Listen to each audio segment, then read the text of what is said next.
ಮಾಡೋರು ಎಲ್ಲಿ ತನಕ ಇರ್ತಾರೋ ಮೋಸ ಹೋಗೋರು ಅಲ್ಲಿ ತನಕ ಇರ್ತಾರೆ ಅನ್ನೋದಕ್ಕೆ ಈ ಪ್ರಕರಣವೇ ಸಾಕ್ಷಿ. ತಮ್ಮ ಹಣವನ್ನೇ ಕೊಟ್ಟು ತಾವೇ ಕೇಸ್ ಹಾಕಿಸ್ಕೊಳ್ಳೋದು ಅಂದ್ರೆ ಇದಕ್ಕಿಂತ ಸ್ಪಷ್ಟ ಉದಾಹರಣೆ ಇಲ್ಲ. ಹಾಗಿದ್ರೆ ಏನಾಯ್ತು, ಏನದು ಸ್ಟೋರಿ ಅಂತೀರಾ? ನೀವೇ ನೋಡಿ.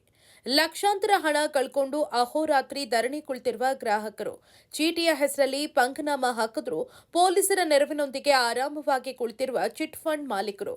ಇಂತಹ ದೃಶ್ಯ ಕಂಡು ಬಂದಿದ್ದು ಹಾಸನ ಜಿಲ್ಲೆಯ ಚನ್ನರಾಯಪಟ್ಟಣದಲ್ಲಿ. ಹೌದು, ಕೊಡಚಾದ್ರಿ ಚಿಟ್ ಫಂಡ್ ಅನ್ನೋ ಖಾಸಗಿ ಕಂಪನಿಯ ಮೇಲೆ ಈಗ ಗಂಭೀರ ಆರೋಪ ಕೇಳಿ ಬಂದಿದೆ. ಚೀಟಿ ಹೆಸರಲ್ಲಿ ಗ್ರಾಹಕರಿಂದ ಲಕ್ಷ ಹಣ ಪಡ್ಕೊಂಡು ಈಗ ಗ್ರಾಹಕರಿಗೆ ಹಿಂದಿರುಗಿಸಿದೆ. ಗ್ರಾಹಕರಿಂದಲೇ ಬಡ್ಡಿ, ಚಕ್ರಬಡ್ಡಿಯ ರೂಪದಲ್ಲಿ ಲಕ್ಷ ಹಣ ವಸೂಲಿ ಮಾಡಿ ಗ್ರಾಹಕರ ವಿರುದ್ಧವೇ ಪ್ರಕರಣ ದಾಖಲಿಸಿ ಅನ್ಯಾಯ ಮಾಡ್ತಾ ಇದೆ ಅಂತ ಆರೋಪಿಸಿ ಮೋಸ ಹೋದವರು ಈಗ ಕಂಪನಿ ಮುಂದೆ ಅಹೋರಾತ್ರಿ ಪ್ರತಿಭಟನೆ ಮಾಡೋ ಮೂಲಕ ನ್ಯಾಯಕ್ಕಾಗಿ ಆಗ್ರಹಿಸಿದ್ದಾರೆ.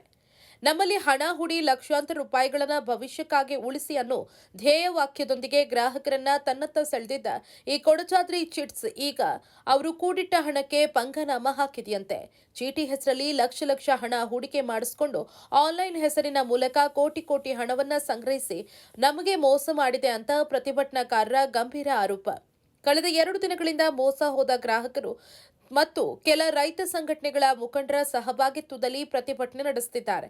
ಪಟ್ಟಣದ ಪ್ರತಿ ಬಡಾವಣೆಗೂ ಆಟೋ ಮೂಲಕ ಪ್ರಚಾರ ಮಾಡಿ ಕೊಡಚಾದ್ರಿ ಚಿಟ್ ಫಂಡ್ ವಿರುದ್ಧ ಧ್ವನಿ ಎತ್ತಿದ್ದು, ಪ್ರತಿಭಟನೆ ಮಾಡ್ತಾ ಇರೋ ಗ್ರಾಹಕರಿಗೆ ಮಾತ್ರ ನ್ಯಾಯ ದೊರಕಿಸಿಕೊಡದ ಪೊಲೀಸ್ ಇಲಾಖೆ ಮತ್ತು ತಾಲೂಕು ಆಡಳಿತ ವಂಚಿಸಿದ ಕಂಪನಿಗೆ ಭದ್ರತೆ ಒದಗಿಸಿದೆ ಅಂತ ಆಕ್ರೋಶ ವ್ಯಕ್ತಪಡಿಸಿದ್ರು. ಒಟ್ನಲ್ಲಿ ತಮ್ಮ ಜೀವಮಾನದಲ್ಲಿ ಸಂಪಾದನೆ ಮಾಡಿದ ಹಣವನ್ನ ದ್ವಿಗುಣ ಮಾಡಿಕೊಳ್ಳಬಹುದು ಅನ್ನೋ ಆಸೆಯಿಂದ ಅಥವಾ ಮಕ್ಕಳ ಮುಂದಿನ ಭವಿಷ್ಯಕ್ಕೆ ಅನ್ನೋ ಕಾರಣಕ್ಕೆ ಜನರು ತಾವು ಕೂಡಿದ್ದ ಹಣವನ್ನ ಕಂಪನಿಗೆ ಹಾಕಿದ್ದು, ಈಗ ಕಂಪನಿ ಮಾತ್ರ ಹೂಡಿದ್ದ ಹಣವನ್ನ ವಾಪಸ್ ನೀಡದೆ ಅವರ ಮೇಲೆಯೇ ಬಡ್ಡಿ, ಚಕ್ರಬಡ್ಡಿಯ ರೂಪದಲ್ಲಿ ಹಣ ವಸೂಲಿ ಮಾಡಿ ಅವರ ವಿರುದ್ಧವೇ ಪ್ರಕರಣ ದಾಖಲು ಮಾಡಲು ಮುಂದಾಗಿರೋದು ವಿಪರ್ಯಾಸವೇ ಸರಿ. ಪ್ರತಿಭಟನೆಗೆ ನ್ಯಾಯ ದೊರಕಿಸಿಕೊಡದೇ ಇದ್ರೆ ಮುಂದಿನ ದಿನಗಳಲ್ಲಿ ಉಗ್ರ ಹೋರಾಟ ಮಾಡುವ ಎಚ್ಚರಿಕೆಯನ್ನ ನೀಡಿದ್ದಾರೆ. ಕ್ಯಾಮರಾ ಪರ್ಸನ್ ಆನಂದ್ ಜೊತೆ ಬೈರೇಗೌಡ, ಚನ್ನರಾಯಪಟ್ಟಣ PM ರಸ್ತೆಯಲ್ಲಿರುವ ಕೊಡಚಾದ್ರಿ ಫೈನಾನ್ಸ್ ಪ್ರೈವೇಟ್ ಲಿಮಿಟೆಡ್ನವರು ಕಳೆದ 3-4 ವರ್ಷಗಳಿಂದ ಗ್ರಾಹಕರಿಗೆ ಆಸೆಯನ್ನು ಹುಟ್ಟಿಸಿ ಅವರಿಂದ ನೀವು ನಮ್ಮ ಫೈನಾನ್ಸ್ನಲ್ಲಿ ಚೀಟಿಯನ್ನು ತಗೋಬಹುದು, ಆದರೆ ಮುಂಚಿತವಾಗಿ ನೀವು ಹಣ ಕಟ್ಟಬೇಕು ಅಂತಕ್ಕಂಥ ಒಂದು ಪ್ರಚಾರವನ್ನು ಮಾಡಿ ಅವರಿಂದ 10,000, 20,000, 50,000 ರೂಪಾಯಿ ತಿಂಗಳಿಗೆ ಹಣವನ್ನು ಸಂಗ್ರಹಣೆ ಮಾಡಿದ್ದಾರೆ. 3 ತಿಂಗಳುಗಳ ಕಾಲ ನೀವು ಚೀಟಿಗೆ ಹೋಗೋಂಗಿಲ್ಲ ಅಂತ ಷರತ್ತನ್ನು ಅವ್ರಿಗೆ ಹೇಳ್ತಾರೆ. ಅಂದರೆ ಮೊದಲು ಗ್ರಾಹಕರಿಂದ ಹಣವನ್ನು ಸಂಗ್ರಹಣೆ ಮಾಡ್ಕೊಳ್ತಾರೆ. ನಂತರ ಅವರಿಗೆ 3 ಲಕ್ಷ, 5 ಲಕ್ಷ, 10 ಲಕ್ಷ, 20 ಲಕ್ಷ ಚೀಟಿಯನ್ನು ನೀವು ಕೂಗ್ಬೋದು ಅಂತೇಳಿ ಅವರಿಗೆ ಹೇಳ್ತಾರೆ. ಆ ಚೀಟಿಯನ್ನು ಕೂಗಲಿಕ್ಕೆ ಹೋದಂಥ ಸಂದರ್ಭದಲ್ಲಿ ಅವರಿಗೆ ಯಾವುದೇ ಷರತ್ತುಗಳನ್ನು ಹೇಳಿರೋದಿಲ್ಲ ಅಥವಾ ಇವರು ಬಹಿರಂಗವಾಗಿ ಯಾವುದೇ ಷರತ್ತನ್ನು ಬಹಿರಂಗಪಡಿಸಿರೋದಿಲ್ಲ. ಆದರೆ ಅದನ್ನು ಗೌಪ್ಯವಾಗಿ ಇಟ್ಕೊಂಡಿರ್ತಾರೆ. ಚೀಟಿ ಕೂಗಲಿಕ್ಕೆ ಹೋದಾಗ ಅಲ್ಲಿ ಆನ್ಲೈನ್ ಚೀಟಿ ಅಂತ ಹೇಳ್ತಾರೆ. ಈಗ ಒಂದು ಉದಾಹರಣೆ, ಒಂದು ಚೀಟಿನಲ್ಲಿ 30 ಜನ ಇದ್ದರೆ ಬಹಿರಂಗವಾದಂಥ ಬಿಡ್ ಕರೀಬೇಕು. ಎಲ್ಲರೂ ಅವರು ಸೇರಬೇಕು. ಚೀಟಿ ಇರ್ತಕ್ಕಂಥ ಜನ ಅವರು ಎದುರುಗಡೆ ಪೈಪೋಟಿ ಮಾಡಬೇಕು. ಯಾರಿಗೆ ನಿಲ್ಲುತ್ತೋ ಅವರು ಚೀಟಿಯನ್ನು ಕೊಂಡ್ಕೋಬೇಕು. ಇದು ಇರ್ತಕ್ಕಂಥ ನಿಯಮ ಅಂತೇಳಿ ನನಗಾದರೂ ತಿಳಿದಿರೋದು. ಆದರೆ ಇವರು ಹಾಗೆ ಮಾಡೋದಿಲ್ಲ. ಚೀಟಿ ಕೂಗನ್ನು ಕರೆಸ್ತಾರೆ, ಅದು ಆನ್ಲೈನ್ ಅಂತ ಹೇಳ್ತಾರೆ. 3 ಲಕ್ಷ ಚೀಟಿ ಕೂಗೋರು ಏನಾರು ಹೋದರೆ ಅವರೊಂದು 2.5 ಲಕ್ಷ ಸಿಗುತ್ತಪ್ಪ ಅಂತ ಹೋದರೆ ಇನ್ನೊಬ್ಬನ ಯಾರನ್ನೋ ಮಧ್ಯಪ್ರವೇಶ ಮಾಡಿಕೊಂಡು 1.5 ಲಕ್ಷಕ್ಕೆ ಕೂಗಿಸ್ತಾರೆ. ಅಂದರೆ ಅವರಿಗೆ ಮೋಸಕ್ಕೆ ಒಳಪಡಿಸುವಂಥ ಪ್ರಕ್ರಿಯೆಯನ್ನು ಇವರು ಆರಂಭ ಮಾಡ್ತಾರೆ.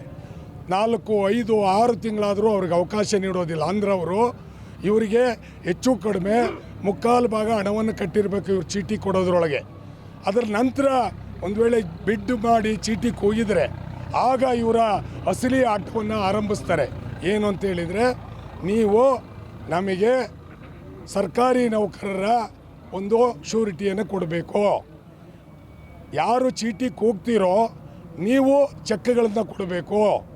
1 ಚೆಕ್ನಿಂದ, ಖಾಲಿ ಚೆಕ್ನಿಂದ ಹಿಡಿದು 8 ಖಾಲಿ ಚೆಕ್ನವರೆಗೂ ಇಸ್ಕೊಂಡಿರ್ತಕ್ಕಂಥ ಉದಾಹರಣೆ ನಮ್ಮ ದೂರಿನಲ್ಲಿ ಈಗ ಬಂದಿದೆ.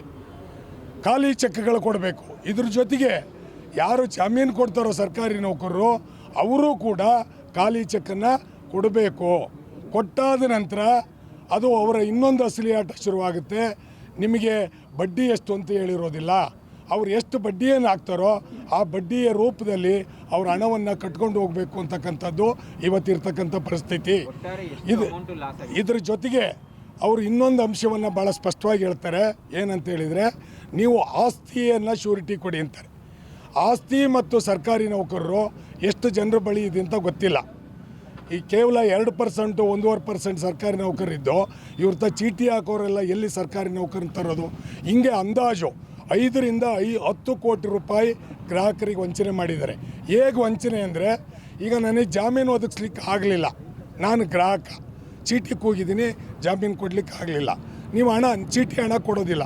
ಆಯ್ತಪ್ಪ, ಚೀಟಿ ಹಣ ಬೇಡ, ನಾನು 50,000 ಕಟ್ಟಿದ್ದೀನಿ, 1 ಲಕ್ಷ ಕಟ್ಟಿದ್ದೀನಿ, 3 ಲಕ್ಷ ಕಟ್ಟಿದ್ದೀನಿ, 5 ಲಕ್ಷ ಕಟ್ಟಿದ್ದೀನಿ, ನನ್ನ ಹಣ ವಾಪಸ್ ಕೊಡು ಅಂದರೆ 2-3 ವರ್ಷಗಳಿಂದ ಆ ಗ್ರಾಹಕರಿಂದ ಸಂಗ್ರಹಣೆ ಮಾಡಿರ್ತಕ್ಕಂಥ ಹಣವನ್ನು ಅವ್ರು ಇವತ್ತು ವಾಪಸ್ ಕೊಟ್ಟಿಲ್ಲ. ಈ ಬಗ್ಗೆ ಪ್ರಯತ್ನ ಮಾಡಿ ನಂತರ ನಾವು 3 ತಿಂಗಳ ಹಿಂದಿನಿಂದ ಭ್ರಷ್ಟಾಚಾರ ವಿರೋಧಿ ಆಂದೋಲನ ವೇದಿಕೆಯ ಜನ, ಕರ್ನಾಟಕ ಪ್ರಾಂತ್ಯ ರೈತ ಸಂಘ, ರಾಜ್ಯ ರೈತ ಸಂಘ, ಕಾರ್ಮಿಕ ಸಂಘಟನೆ ಎಲ್ಲರೂ ಸೇರಿ ಇವರನ್ನು ಹೋಗಿ ಕೇಳಿದ್ದೀವಿ. ನೋಡಿ, ನೀವು ಚೀಟಿ ಕೊಡಲಿಕ್ಕೆ ಆಗಿಲ್ಲ, ಅವ್ರ ಹಣವನ್ನು ವಾಪಸ್ ಕೊಡಿ ಅಂದರೆ ಅವ್ರು ಯಾರೂ ಕೂಡ ಸರಿಯಾದಂಥ ರೆಸ್ಪಾನ್ಸ್ ಮಾಡೋದಿಲ್ಲ. ಹೀಗಾಗಿ ನೂರಾರು ಜನ ಗ್ರಾಹಕರಿಂದ 16 ಕೋಟಿ ರೂಪಾಯಿ ಹಣವನ್ನು ಈ ರೀತಿ ಸಂಗ್ರಹಿಸಿಕೊಂಡು ಅವರಿಗೆ ವಂಚನೆಯನ್ನು ಮಾಡಿದರೆ. ಮತ್ತು ಬೇಜವಾಬ್ದಾರಿ ಚಿಟ್ ಫಂಡ್ ಇದು ಹಗಲು ದರೋಡೆ ಮಾಡ್ತಕ್ಕಂಥ ಒಂದು ಫೈನಾನ್ಸ್ ಅಂತೇಳಿ ನಮಗೀಗ ಗೋಚರ ಆಗಿದೆ. ಇವರ ಮೋಸದ ಅಥವಾ ವಂಚನೆಯ ರೂಪ ಹಲವು ವಿಧದಲ್ಲಿದೆ, 1-2 ಅಲ್ಲ, ಹಲವು ವಿಧದಲ್ಲಿದೆ. ಅದನ್ನು ನಾವು ಎಕ್ಸ್ಪ್ಲೈನ್ ಮಾಡೋಕ್ಕೆ ಆದರೆ 10-15 ನಿಮಿಷ ಬೇಕಾಗುತ್ತೆ. ಆದ್ದರಿಂದ ಇವರು ಹಲವು ರೂಪದಲ್ಲಿ ಗ್ರಾಹಕರನ್ನ ಒಂದು ಸರಕು ಮಾಡಿಕೊಂಡು ಇವತ್ತು ವಂಚನೆಯನ್ನು ಮಾಡ್ತಾವ್ರೆ. ಇದರ ನಂತರದಲ್ಲಿ ಯಾರು ಶ್ಯೂರಿಟಿಯನ್ನು ಕೊಟ್ಟಿರ್ತಾರೆ, ಬ್ಲಾಂಕ್ ಚೆಕ್ ಕೊಟ್ಟಿರ್ತಾರೆ, ಅವರನ್ನು ಕೂಡ ಬ್ಲಾಕ್ ಮೇಲ್ಗಳು ಒಳಪಡಿಸ್ತಾರೆ. ಅವ್ರು ಇನ್ನೊಂದು ಕಂತು 2 ಕಂತು ಕಟ್ಟಬೇಕಾಗಿರುತ್ತೆ.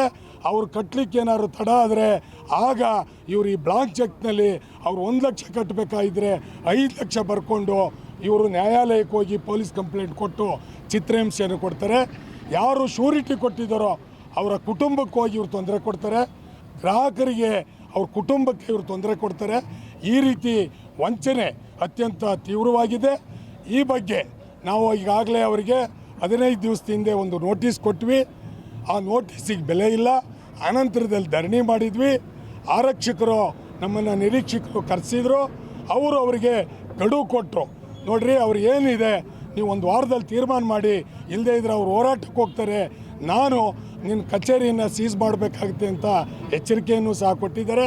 ಅದಾದರೂ ಕೂಡ ಅವರು ಇವತ್ತು ಹಣವನ್ನು ಕೊಟ್ಟಿಲ್ಲ. ಆದ್ದರಿಂದ ನಾವು 10 ಮತ್ತು 11 ಈಗ 2 ದಿವಸ ಅಹೋರಾತ್ರಿ ಧರಣಿಯನ್ನು ನಡೆಸ್ತಾ ಇದ್ದೀವಿ. ನಾವು ತಾಲೂಕು ಆಡಳಿತಕ್ಕೆ ಮತ್ತು ಪೊಲೀಸ್ ಮುಖ್ಯಸ್ಥರಿಗೆ ನಾವು ಮನವಿ ಮಾಡಿದ್ದೀವಿ. ಅವರು ಇವತ್ತು ಇತ್ಯರ್ಥ ಮಾಡದೇ ಇದ್ದರೆ ನಾಳೆ ನಮ್ಮ ಹೋರಾಟ ತೀವ್ರ ರೂಪಕ್ಕೆ ಹೋಗುತ್ತೆ. ತಹಸೀಲ್ದಾರ್ ಕಚೇರಿಯ ಬಳಿ ನಾವು ಅನಿರ್ದಿಷ್ಟಾವಧಿ ಉಪವಾಸವನ್ನು ಸತ್ಯಾಗ್ರಹವನ್ನು ಮಾಡಲಿಕ್ಕೆ ನಾವು ತೀರ್ಮಾನ ಮಾಡಿದ್ದೀವಿ. ಇಲ್ಲಿ ಓಪನ್ ಆಗಿದ್ದೇ ನಮಗೆ ಗೊತ್ತಿಲ್ಲ ಸ್ವಾಮಿ. ಬಡವ್ರ ಬಗ್ರನ್ನ ಕರ್ಕೊಬಂದು ಚೀಟಿ ಹಾಕ್ಸ್ಕೊಂಡು ಈ ಕೊಡ್ಸಿಯಾದ್ರವರು ಸುಮಾರು ನಮಗಿಲ್ಲಿ ಕೂತಿರ್ತೀವಿ, ನೆನ್ನೆಯಿಂದ ಕೂತಿದ್ದೀವಿ. ಸುಮಾರು ಒಂದು 30-35 ಜನ ಕಂಪ್ಲೇಂಟ್ ಕೊಟ್ಟಿದ್ದಾರೆ. ಆ ಕಂಪ್ಲೇಂಟಲ್ಲಿ ಎಲ್ರಿಗೂ ಜನಕ್ಕೆ ದುಡ್ಡು ಕಟ್ಸ್ಕೊಂಡು ಒಬ್ರಿಗೂ ಸಹ ಚೀಟಿನೂ ಕೊಟ್ಟಿಲ್ಲ, ನಾವು ಕಟ್ಟಿರ್ತಕ್ಕಂಥ ಹಣನೂ ಸಹ ವಾಪಸ್ ಕೊಡ್ತಾ ಇಲ್ಲ. ಯಾಕೆ ಕೊಡ್ತಾ ಇಲ್ಲ ಅಂತ ಕೇಳಿದರೆ ಅವರು ಅಲ್ಲಿಗೆ ಮೇಲೆ ಹಾಕಿದ್ದು ಇಲ್ಲಿ ಮೇಲೆ ಹಾಕಿದ್ದು ಜನಗಳನ್ನ ಸುಸ್ತು ಅಂತ ಕೆಲಸ ಮಾಡ್ತಾಯಿದ್ದಾರೆ. ಇಲ್ಲಿ ಯಾವುದೇ ಕಾರಣಕ್ಕೂ ಸಹ ಇದು ಕೊಡಚಾದ್ರಿ ಫುಲ್ ಮೋಸ. ಒಬ್ರಿಗೂ ಚೀಟಿ ಕೊಟ್ಟಿಲ್ಲ, ಕೊಟ್ಟರು ಸಹ ಅವ್ರ ಮನೆ ಆಸ್ತಿ ಕೇಳ್ತಾರೆ, ಖಾಲಿ ಚೆಕ್ ಕೇಳ್ತಾರೆ. ಅವ್ರು ಕೊಡೋಕ್ಕಾಗಲ್ಲ ಅಂತ ಸಂಬಂಧಪಟ್ಟಾಗ ಅವ್ರನ್ನ ಶೋಷಣೆಗೆ ಒಳಪಡಿಸ್ತಾರೆ. ಇದು ಕೊಡಲಿಲ್ಲ ಅಂದ್ರೆ ನಿಮ್ಮ ದುಡ್ಡು ವಾಪಸ್ ಕೊಡೋಕ್ಕಲ್ಲ ಅಂತಾರೆ. ಅವ್ರು ಕಡಲೆಕಾಯಿ ಮಾರೋ, ಕಲ್ಲಂಗಡಿ ಹಣ್ಣು ಮಾರೋ ಎಲ್ಲ ಬಡವರೇ ಸ್ವಾಮಿ, ಎಲ್ಲ ತಂದು ಕಟ್ಟಿರ್ತಾರೆ. ಅವ್ರು ಕಟ್ಟಿದ್ದ ದುಡ್ಡನ್ನ ವಾಪಸ್ ಕೊಡ್ದಾಗ ಅವ್ರು ಏನು ಮಾಡ್ತಾರೆ, ಇಲ್ಲಿ ಬಂದು ನಮ್ಮ ಜೊತೆ ರೂಲ್ ಕೊಟ್ಟರು. ನಾವು ಪೊಲೀಸ್ ಸ್ಟೇಷನ್ ಕಂಪ್ಲೇಂಟ್ ಮಾಡಿದ್ದೀವಿ. ಅವ್ರು ಇನ್ನೊಂದು 2 ಸಲ ಇವತ್ತೊಳಗೆ ಕ್ರಮ ತಗೋತೀವಿ, ಇನ್ನೂ ತೊಗೊಂಡಿಲ್ಲ. ನಾಳೆ ಅದನ್ನು ತೊಗೊಳ್ದವರು ನಾವು ತಾಲೂಕು ಆಫೀಸ್ ಮುಂದೆ ಧರಣಿ ಹೂಡ್ತಾ ಇದ್ದೀವಿ. ನಾಳೆ ಆಲ್ಮೋಸ್ಟ್ ತಹಶೀಲ್ದಾರೆಲ್ಲ ಬಂದು ನಮ್ಮನ್ನ ಯಾರೂ ಬಂದಿಲ್ಲ ಸರ್, ಯಾರು ಬಂದು ನಮ್ಮ ಮಾತಾಡ್ಸಿಲ್ಲ. ಇಲ್ಲಿ ನಾವು 2 ದಿನ ಅಹೋರಾತ್ರಿ ಮಾಡ್ತಾಯಿದ್ದೀವಿ, ಯಾರೂ ಬಂದು ನೀವು ಏನಂತಲೂ ಸಹ ಕೇಳಿಲ್ಲ. ಇಲ್ಲಿ DSP ಅವ್ರು ಬಂದು ನಿಮ್ಮ ನ್ಯಾಯ ಕೊಡಿಸ್ತೀನಿ, ಬಂದು ನೀವು ಕಂಪ್ಲೇಂಟ್ ಮಾಡಿ ಅಂತ ಹೇಳಿದರೆ ನಾವು ಇನ್ನೂ ಕಂಪ್ಲೇಂಟ್ ಕೊಟ್ಟಿಲ್ಲ. ಇಲ್ಲ 30-35 ಜನ ಕಂಪ್ಲೇಂಟ್ ಕೊಟ್ಟೋಗಿದ್ದಾರೆ ನಮ್ಮ ಜೊತೆ. ನಾವು ಇವತ್ತು 1 ದಿವಸ ನೋಡಿ ನಾಳೆ ತಾಲೂಕು ಆಫೀಸ್ ಮುಂದೆ ಮುತ್ತಿಗೆ ಹಾಕೊಂಡು ಕೂರ್ತೀವಿ ಸರ್. ಇಲ್ಲಿ ಕೂರ್ತೀವಿ, ಅಲ್ಲಿ ಕೂರ್ತೀವಿ. ದಯಮಾಡಿ ನ್ಯಾಯ ಕೊಡಿಸಿ. ರೈತರಿಗೂ ಚನ್ನರಾಯಪಟ್ಟಣ ತಾಲೂಕು ರೈತರಿಗೂ ಸಹ ಅನ್ಯಾಯ ಆಗಿದೆ. ಸಖತ್ ಜನಕ್ಕೆ ಬಡವರಿಗೂ ಸಿಕ್ಕಾಪಟ್ಟೆ ಮೋಸ ಆಗಿದೆ. ಈ ಚನ್ನರಾಯಪಟ್ಟಣದಲ್ಲಿ ಈ ಕೊಡಚಾದ್ರಿ ಚೇಟ್ ಫಂಡ್ ಅಂತ ಮಾಡಿ ಇಲ್ಲಿರ್ತಕ್ಕಂಥ ಲೋಕಲ್ನಲ್ಲಿ ನಮ್ಮ ಹಳ್ಳಿಯಲ್ಲಿ ಇರ್ತಕ್ಕಂಥ ಹುಡುಗರುಗಳನ್ನ ಸ್ವಲ್ಪ ವಿದ್ಯಾಭ್ಯಾಸ ಮಾಡಿರ್ತಂಥ ಹುಡುಗರನ್ನ ಕೆಲಸಕ್ಕೆ ಅಂತ ಕರ್ಕೊಂಡು ಅವರನ್ನು ಅಂಗಡಿ ಮುಂಗಟ್ಟು ಮತ್ತು ಕಾಂಟ್ರಾಕ್ಟ್ದಾರರ ಹತ್ರ ಮತ್ತು ಇನ್ನು ಯಾರು ಎಷ್ಟನ್ನ ಯಾವ ಊರಿನಲ್ಲಿ ಯಾರು ಯಾವ ರೀತಿ ಕಟ್ತಾರೆ ಅಂತೇಳಿ ಅವ್ರ ಕೈಲಿ ಒಂದು ಸರ್ವೆ ಮಾಡ್ತಾರೆ. ಆ ಸರ್ವೆ ಮಾಡಿ ಅವ್ರ ಹತ್ರ ಅವ್ರನ್ನ ಬಿಡೋದು ಏಜೆಂಟ್ರಾಗಿ. ನೋಡಿ, ಒಂದು 3 ತಿಂಗಳು ನೀವು 10,000 ಕಟ್ಟಿದರೆ ನಿಮ್ಗೊಂದು 5 ಲಕ್ಷ ದುಡ್ಡನ್ನು ಚೀಟಿ ಕೊಡ್ತೀವಿ. ಮತ್ತು 15,000 ಕಟ್ಟಿದರೆ ಸುಮಾರು ಅಂದರೆ 7.5 ಲಕ್ಷ ಕೊಡ್ತೀವಿ. 20,000 ಕಟ್ಟಿದರೆ ನಿಮ್ಗೆ 10 ಲಕ್ಷ ಕೊಡ್ತೀವಿ. 50,000 ಕಟ್ಟಿದರೆ ನಿಮಗೆ ಒಂದು 50 ಲಕ್ಷ ಕೊಡ್ತೀವಿ ಅಂತ ಹೇಳಿ 3 ತಿಂಗಳಿಗೆ ನಿಮಗೆ ದುಡ್ಡು ಸಿಗುತ್ತೆ. ನೀವು ತಗೊಂಡ ನಂತರ ತಿಂಗಳ ನಿಮ್ಮದು ಅಮೌಂಟು ಕಮ್ಮಿ ಆಯ್ತಾ ಹೋಯ್ತತೆ. ಅದರಲ್ಲಿ ಬಡ್ಡಿ ಏನಿದ್ರೂ ನಿಮಗೆ 0% ಬಡ್ಡಿನಲ್ಲಿ ನಾವು ಚೀಟಿ ಮಾಡಿಕೊಡ್ತೀವಿ ಅಂತ ಹೇಳಿ ಜನ ನೆಮ್ಸಿದ್ದಾರೆ. ನೆಮ್ಸಿ ಇವತ್ತೇನಾಗಿದೆ ಅಂದರೆ ಚೀಟಿ ಕಟ್ಟಿರೋ ದುಡ್ಡು ಇಲ್ಲ. ಮತ್ತು ಎಷ್ಟೋ ಜನ ಹೆಂಡ್ತಿಗೆ ಹೇಳ್ದಂಗೆ ಗಂಡ ವ್ಯವಹಾರ ಮಾಡಿದ್ದಾನೆ ಇವ್ರ ಹತ್ರ, ಗಂಡನಿಗೆ ಹೇಳ್ದಂಗೆ ಹೆಂಡ್ತಿ ವ್ಯವಹಾರ ಮಾಡಿದ್ದಾರೆ. ಇವತ್ತೇನಾಗಿದೆ ಅಂದರೆ ಚನ್ನರಾಯಪಟ್ಟಣ ತಾಲೂಕಿನಲ್ಲಿ ಏನು ಈ ಕೊಡಚಾದ್ರಿ ಚೀಟ್ ಫಂಡ್ ಇದೆ, ಇಂಥರ ಕಡೆಯಿಂದ ಅವರು ಹಾಕ್ಬಿಟ್ಟು 3 ತಿಂಗಳಲ್ಲಿ ನನಗೆ ಕಾಸು ಸಿಕ್ಕತ್ತೆ ಅಂತ ಹೇಳಿ ಯಾವುದೋ ದುಡ್ಡು ಅಂತಂದು ಇಲ್ಲಿ ಹಾಕಿ ಲಾಸ್ಟ್ಗೆ ಅವನು ಕಟ್ಟೋಕ್ಕಾಗ್ದಲೆ ಮತ್ತು ದುಡ್ಡನ್ನು ತಗೊಳಕ್ಕಾಗ್ದಲೆ ಈ ಬೈಕ್ ಕಳ್ತಾನ, ಈ ಹೆಣ್ಮಕ್ಳು ಚೈನ್ ಕಳ್ತಾನ, ಮತ್ತು ಕಾರ್ಗಳು ಕಳ್ತಾನ, ಮನೆ ದರೋಡೆಗಳು, ಈ ಥರ ಎಲ್ಲ ಸ್ಟಾರ್ಟ್ ಆಗಿರೋದು ಚನ್ನರಾಯಪಟ್ಟಣ ತಾಲೂಕಲ್ಲಿ. ಏನಾದ್ರು ಈ ಥರ ಕಳ್ತನಗಳು ಸ್ಟಾರ್ಟ್ ಆಗಿದ್ದಾವೆ ಅಂದರೆ ಅದಕ್ಕೆ ಕಾರಣ ಈ ಕೊಡಚಾದ್ರಿ ಚೀಟ್ ಫಂಡೇ ಕಾರಣ ಅಂತ ನಮಗೆ ಈಗ ನಿನ್ನೆಯಿಂದ ತಿಳಿದು ಬಂದಿದೆ. ಈಗಾಗಲೇ ಹೆಚ್ಚು ಕಮ್ಮಿ ಅಂದರೆ ಒಂದು 25 ಜನ ನೋಡಿ ಅರ್ಜಿ ಕೊಟ್ಟಿದ್ದಾರೆ. ಒಂದು 25 ಜನ ಅರ್ಜಿನ ತಲುಪಿಸಿದ್ದಾರೆ. ಇಲ್ಲಾಲೆ ಅವ್ರ ಕಂಪ್ಲೇಂಟ್ ಇದೆ. ಇದನ್ನು ಆದಷ್ಟು ಜಲ್ದಿ ಜಿಲ್ಲಾ ಆಡಳಿತದಾರು ಆಗಲಿ, ತಾಲೂಕು ಆಡಳಿತದಾರೇ ಆಗಲಿ ಬಂದು ಇವ್ರನ್ನ ಸರಿಯಾದ ರೀತಿ ಏನು ಅವರಿಗೆ ಯಾರಿಗೆ ಅನ್ಯಾಯ ಆಗಿದೆ ಆ ಅನ್ಯಾಯನ ಮೊದಲು ಅದನ್ನು ಸರಿಪಡಿಸ್ಕೊಡ್ಬೇಕು. ಮತ್ತು ಈ ರೀತಿ ನಡೆಯೋಕ್ಕೆ ಯಾವುದೇ ರೀತಿ ಈ ತಾಲೂಕಿನಲ್ಲಿ ಬಿಡಬಾರ್ದು ಅಂತ ಹೇಳಿ ಇದಕ್ಕೆ ನ್ಯಾಯ ಒದಗಿಸ್ಕೊಡ್ಬೇಕು ಅಂತ ನಾವು ಕೇಳ್ತಾ ಇದ್ದೀವಿ. ಇದು ಕೊಡಚಾದ್ರಿ ಚಿಟ್ ಫಂಡ್ ಅಲ್ಲ, ಚೀಟ್ ಫಂಡು ಸರ್. ಇದು ಜನರ ಕಷ್ಟಕ್ಕೆ ಅಂತ ಕಟ್ಟಿಸ್ಕೊಂಡು ಜನರನ್ನೇ ಕಷ್ಟಕ್ಕೆ ನೂಗ್ತಾವ್ರೆ ಇವರು ಆಲ್ರೆಡಿ ಎಲ್ಲ ಸೇರ್ಕೊಂಡು. ಏನಾಗಿದೆ, ಅರುಣ ಅಂತ ಒಬ್ಬ ಏಜೆಂಟ್ ಇದ್ದ ಸರ್ ಎಲ್ಲಿ ಚನ್ನಪಟ್ಟಣ ಟೌನ್ನಲ್ಲೇ ಪಿಕ್ನಿಕ್ ಕಟ್ಸ್ಕೊಂಡು ಹೋಗ್ತಿದ್ದ. ಒಂದು ಸುಮಾರು ಜನ ಕಟ್ತಾಯಿದ್ರು, ದಿನ 1,000 2,000 ಈ ಥರ ಕಟ್ತಾಯಿದ್ರು. ಅವನೇನು ಮಾಡ್ದ, ಕೊಡಚಾದ್ರಿ ತೊಗೊಂಡೋಗ್ಬಿಟ್ಟು ಕೊಡಚಂದ್ರಿ ಅಂತ ಮಾಡ್ದ, ಟೈಪ್ ಮಾಡಿಸ್ಬಿಟ್ಟು ನಿಮಗೆ ಚೀಟಿ ಬಿಡ್ ಆಗಿದೆ ನೋಡಿ ಬಂದು ತಗೊಂಡೋಗಿ ಅಂತ. ಅವರೇನು ಮಾಡಿದ್ರು, ಇಷ್ಟು ಕಟ್ಟಬೇಕು ಅಂತಂದರು. ತಗೊಂಡೋಗಿ 4 ಲಕ್ಷ ಕಟ್ಟಿದ್ರು. ಈಗ 9 ತಿಂಗಳು ಮುಂಚೆ ಇಲ್ಲಿ ಟೌನ್ ಸ್ಟೇಷನಲ್ಲಿ ಕಂಪ್ಲೇಂಟ್ ಆಗಿದೆ. ಕಂಪ್ಲೇಂಟ್ ಆಗಿಬಿಟ್ಟು ಎಲ್ಲ ಕರೆಸಿ ಅವನ್ನ ಹುಡುಕಿಸಿ ಎಲ್ಲರಿಗೂ ಕ್ರೈಮ್ ಪೊಲೀಸ್ಗೆಲ್ಲ ಕಂಪ್ಲೇಂಟ್ ಮಾಡಿ ಕರೆಸಿ ವ್ಯವಸ್ಥೆ ಮಾಡೋದು. ಇಲ್ಲಿ ಬಂದು ಕೇಳಿದರೆ ಅವ್ನು ಏಜೆಂಟೇ ಅಲ್ಲ.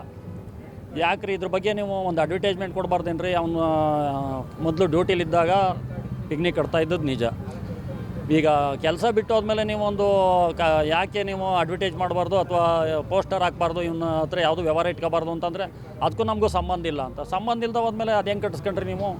ಮೊದಲು ಏಜೆಂಟು ಕಮಿಷನ್ಗೋಸ್ಕರ ಅವ್ನು ಕೆಲಸ ಮಾಡೋವನೇ, ಆಮೇಲೆ ಮೋಸ ಮಾಡೋಕ್ಕೋಸ್ಕರನೇ ಅವನು ರಿಜಿಡ್ಡಾಗಿ ನಿಂತವನೇ. ಅದಕ್ಕೆಲ್ಲ ಸಾಥ್ ಕೊಡ್ತಾ ಇದ್ದೀರಲ್ರಿ ನೀವು ಅಂತಂದರೆ ಯಾರೂ ಒಬ್ಬರು ಬರಲಿಲ್ಲ. ಕೊನೆಗೆ DSP ರವಿಶಂಕರ್ ಇದ್ದರು, ರವಿಪ್ರಸಾದ್, ಅವ್ರ ಗಮನಕ್ಕೆ ತಂದಾಗ ಒಂದು ಕರೆದು ತೀರ್ಮಾನ ಮಾಡಿ 1 ಲಕ್ಷ ಕೊಟ್ಟರು ನಮ್ಮ ಸ್ನೇಹಿತರಿಗೆ. ಇನ್ನೂ 3 ಲಕ್ಷ ದುಡ್ಡು ಕೊಡಬೇಕು, ಕೊಟ್ಟಿಲ್ಲ. ಚೆಕ್ ಕೊಟ್ಟು ಕಳಿಸ್ತಾನೆ. ಅವನು ನಾಪತ್ತೆ ಅವನೇ ಹುಡುಗ, ಅರುಣ ಅನ್ನೋ ಹುಡುಗ. ಇವರೆಲ್ಲರನ್ನೂ ನಾವು ಸಮಜಾಯಿಷಿ ಕೊಟ್ಟು ಇನ್ನು ಕೆಲವರು ಪೇಮೆಂಟ್ ಮಾಡವ್ರೆ. ಇವರು ಈಗ ಸದ್ಯಕ್ಕೆ ಇವರು ಮಂಜುನಾಥ್ ಹೇಳಿದ್ರಲ್ಲ ಆ ಟೈಪು 1 to 2 ಪೆನಾಲ್ಟಿ ಹಾಕೋದು. ಈಗ ಅಫಿಷಿಯಲ್ ಚೆಕ್ ಇಸ್ಕೊಳ್ಳೋದು ಮತ್ತು ಈಗ ಬ್ಲಾಂಕ್ ಚೆಕ್ ಎಲ್ಲ ಇಸ್ಕೊಂಬಿಟ್ಟು ಕಸ್ಟಮರ್ ಹತ್ರ ಎಲ್ಲ ಫ್ರಾಡ್ ಮಾಡೋದು. ಪೂರ್ತಿ ಎಲ್ಲ ಇದೇ ಕಸಬ್ನಲ್ಲಿ ಇವ್ರು ಮುಂದುವರಿತಾರೆ. ಆ ದುಡ್ಡಲ್ಲೇ ಇವರು ಐಷಾರಾಮಿ ಜೀವನ ಮಾಡ್ತಾವ್ರೆ. ಎಲ್ಲರಿಗೂ ನಂಬಿಸ್ಕೊಂಡು ಜನ ಏನಾಗಿದೆ, ರೈತರು, ವರ್ತಕರು ಎಲ್ಲರೂ ಕಟ್ಟಿದ್ದಾರೆ ಸರ್. ಇದು ಜನಪ್ರತಿನಿಧಿಗಳು ಗಮನಕ್ಕೂ ಕೂಡ ಬಂದಿದೆ. ಅವ್ರು ಯಾರೂ ಅದೇನು ಅಂತ ಗೊತ್ತಿಲ್ಲ. ನಮ್ಮ ಚನ್ನಪಟ್ಟಣ ತಾಲೂಕಿಗೆ ಅದು ಯಾವ ಸಿಡ್ಲು ಬಡ್ದದೋ ಬರ್ಬಂದದೋ ಗೊತ್ತಿಲ್ಲ. ಯಾರು ಕೂಡ ಗಮನ ಹರಿಸ್ತಾ ಇಲ್ಲ. ಆ ಪಕ್ಷ ಈ ಪಕ್ಷದವ್ರು ಅಂತಲ್ಲ, ಜನಪ್ರತಿನಿಧಿಗಳು ಈಗ ಅಟ್ಲೀಸ್ಟ್ ಪುರಸಭೆಯಿಂದ ಪರ್ಮಿಷನ್ ತಗೊಂಡವ್ರಲ್ವಾ, ಯಾವ ಹಿನ್ನೆಲೆ ತಗೊಂಡು ಇವ್ರಿಗೆಲ್ಲ ಪರ್ಮಿಷನ್ ಕೊಟ್ಟವ್ರು? ಇಲ್ಲಿ ಒಂದು ಪರ್ಮಿಷನ್, ಈಗ ತಾಲೂಕು ಮಟ್ಟದಲ್ಲಿ ಒಂದು ಪರ್ಮಿಷನ್ ತಗೋಬೇಕಲ್ವಾ? ಒಂದು ಆಫೀಸ್ ಓಪನ್ ಮಾಡ್ಬೇಕು ಅಂದ್ರೆ ಏನೂ ಇಲ್ಲ, ಎಂತಿಲ್ಲ. ಇವ್ರು ಹೆಂಗೆ ಏನಿಲ್ಲ. ಯಾರು ಬಂದ್ರು ಏನು ಕಾಣದ ಕೈವಾಡ ಭಾರಿ ಇದೆ ಸರ್ ಇದು ಹಿಂದೆ. ಹೌದು ನಾನು ಇದ್ದೀನಿ ಸರ್. ನಾನು ನನ್ನ ಜೊತೆ ಒಂದು 5-6 ಜನ ಹಾಕ್ಸಿದ್ದೀನಿ. ಆಮೇಲೆ ಏನಾಗಿದೆ, ಕೆಲವರು ಫ್ರಾಡ್ ಆಗುತ್ತೆ, ಬೇಡಿ ಕಟ್ಬೇಡಿ ಅಂತ ಅಂದಮೇಲೆ ಡ್ರಾಪ್ ಮಾಡೋರು. ಆ ಅಮೌಂಟ್ ಯಾವಾಗ ಕೊಡ್ತೀರಾ ಅಂದರೆ ನಾವು ಕೊಡಲ್ಲ ಅಂತ ಅದೊಂದು ಹೇಳ್ತಾರೆ. ಈ ಹೆಣ್ಮಗಳು ಒಬ್ಬರೇ ಅಲ್ಲ ಸರ್, ಬೆಳಗ್ಗೆ ಸುಮಾರು 35-40 ಜನ ಹೂ ಮಾರೋರು, ಸೊಪ್ಪು ಮಾರೋರು, ಅಂಗಲಿಕರು, ಪ್ರತಿಯೊಬ್ಬರು ಏನೋ ಕೂಡಿಸ್ಕಟ್ಟಿದೆ ಕೊನೆಗೆ ಕೊಡ್ತಾರಲ್ಲ ಅನ್ನೋ ಒಂದು ಆಸೆಯಲ್ಲಿ ಗಂಡ ಕೊಟ್ಟಿರೋದು, ಹೆಂಡ್ತಿ ಕೊಡೋಲ್ಲ ಔಸಿ ಮಡಗಿ ಗಂಡನ ಕಣ್ದಂಗೆ ಹೆಂಡ್ತಿ ಕಣ್ದಂಗೆ ಗಂಡ ತಂದು ಎಲ್ಲ ಇವ್ರು ಕೊಡ್ತಾರಲ್ಲ ಒಂದು ಒಳ್ಳೆ ಕಂಪ್ನಿ ಅಂತ ಹೇಳಿ ಸೇರಿಸಿ ದುಡ್ಡು ಕೊಟ್ಟರೆ ಇದು ಹೆಣ್ಮಗಳು ಮೊನ್ನೆಲ್ಲ ಸೂಜಿ ಹಾಕಿತ್ತು, ಇವತ್ತು ತೆಗ್ಸಿದೆ. ತುಂಬ ಸೀರಿಯಸ್ ಆಗಿದ್ರು. ಏನೋ ಮಕ್ಕಳಿಗಾಗುತ್ತೆ ಅಂತ ಹೊಟ್ಟೆ ಬಟ್ಟೆ ಕಟ್ಟಿ ಅಂತ ಸುಮಾರು 30-40 ಜನ ಹೆಣ್ಮಕ್ಳು ಹೋಗಿದ್ದಾರೆ. ಇಲ್ಲೇ ಇದ್ದರು, ನೆನ್ನೆಯಿಂದಲೂ ಧರಣಿ ಕೂತಿದ್ದು. ಈ ಥರ ಮೋಸಗಾರರಿಗೆ ಇವ್ರಿಗೆ ತಕ್ಕಾದ ಪಾಠ ಕಲಿಸ್ಬೇಕು ಅಂತ ನಿನ್ನೆಯಿಂದಲೂ ಕೂತಿದ್ದೀವಿ. ಯಾರು ಅಧಿಕಾರಿಗಳು ಒಬ್ಬರಾರ ಬಂದು ನಿಮ್ಮ ಕಷ್ಟ ಏನು ಸುಖ ಏನು ಅಂತ ಕೇಳಿಲ್ಲ ಏನೋ ಒಬ್ಬರು ಪೊಲೀಸರು ಹಾಕಿದ್ದಾರೆ ಅಷ್ಟೇ. ಅಷ್ಟು ಬಿಟ್ಟರೆ ಅವರು ಇಲ್ಲಿ ಮೆರಿತಾವ್ರೆ, ನಾವು ಅವ್ರು ಎ ಸಿ ರೂಮಲ್ಲಿ ಇದ್ಕೊಂಡು ಮೆರಿತಾವ್ರೆ, ನಾವು ಒಟ್ಟಿಗಿಟ್ಟಿಲ್ದಲ್ಲೇ ನೆನ್ನೆಯಿಂದ ಸಾಯ್ತಾಯಿದ್ದೀವಿ ಇದು ಎಷ್ಟು ಮಟ್ಟಿಗೆ ಅನ್ಯಾಯನೋ ನ್ಯಾಯನೋ ನೀವೇ ನ್ಯಾಯ ಕೊಡಿಸ್ಬೇಕು ನಮಗೆ.